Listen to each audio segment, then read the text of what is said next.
Il est 7h41. L'invité politique d'ici matin, c'est le sénateur de la Dordogne, Serge Mérillou, qui répond à vos questions. Thibaut Delmarle. Bonjour Serge Mérillou. Bonjour. Vous avez interpellé la ministre de l'Agriculture la semaine dernière à propos du vaccin contre la grippe aviaire. Il ne sera pris en charge plus qu'à hauteur de 40%. C'était 70% avant. C'est pas tenable, 40% de prise en charge pour les éleveurs? Et non, c'est pas tenable parce que les éleveurs sortent d'une période de crise très sévère, avec pendant 2 ans l'influenza aviaire qui a touché énormément nos producteurs, avec des pertes colossales au niveau national. Plus de 30 millions au niveau national de volailles ont été abattus. Là aujourd'hui on a un vaccin et dans la situation économique dans laquelle sont les éleveurs, l'aide de l'État est nécessaire. C'est pas un luxe, elle est absolument nécessaire. Or, on considère que pour 1 euro de coût, on évite 10 euros de pertes qui sont financées par l'État. Il y a cette problématique du financement, mais au début c'était 85% de prise en charge par l'État la première année, 70%.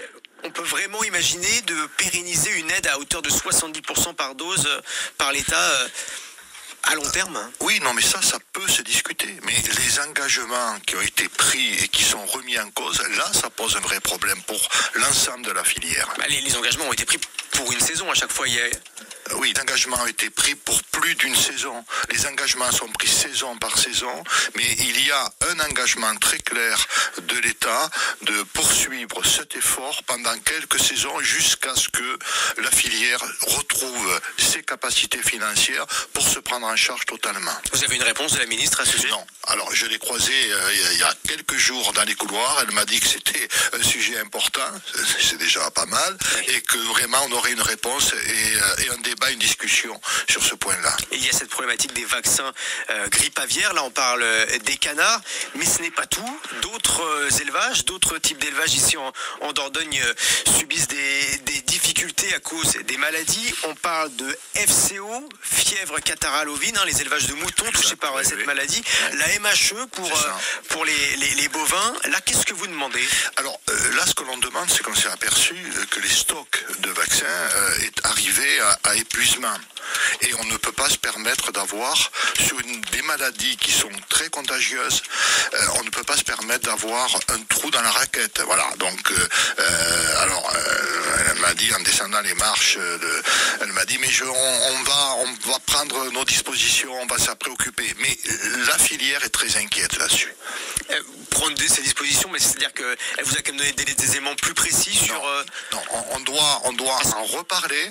Là, on marchait en sortie d'une séance, c'était très compliqué de mettre sa voiture l'attendait, etc. Mais on va en reparler, quoi. Voilà. Parce que là, il est question uniquement de stock, c'est-à-dire que le financement n'est pas encore une difficulté là. Non, on s'interroge pourquoi il y a un risque de rupture de stock. Est-ce que c'est parce que le financement est trop important ou est-ce que sur le marché il n'y a pas suffisamment de stock?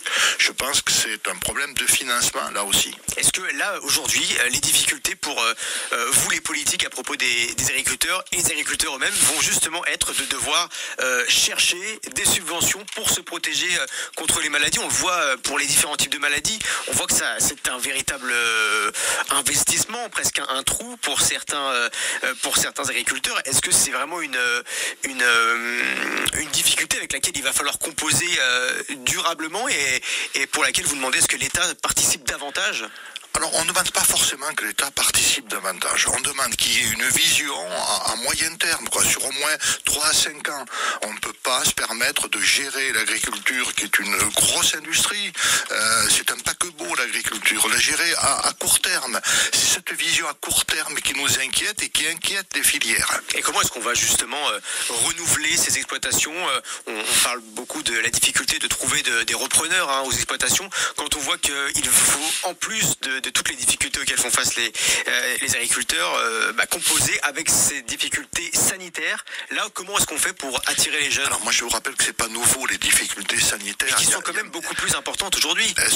On a oublié tous les problèmes de la brucellose, d'autres maladies qui ont été en leur temps extrêmement importantes. Donc je suis pas sûr qu'aujourd'hui soit plus grave qu'hier. Mais je le répète, on ne peut pas se permettre d'avoir une vision à court terme et de changer les règles du jeu en permanence. Ça, c'est pas possible dans une économie agricole qui est en grande difficulté, dont la plupart des filières sont en difficulté. Vous venez de parler de la vigne, la viticulture.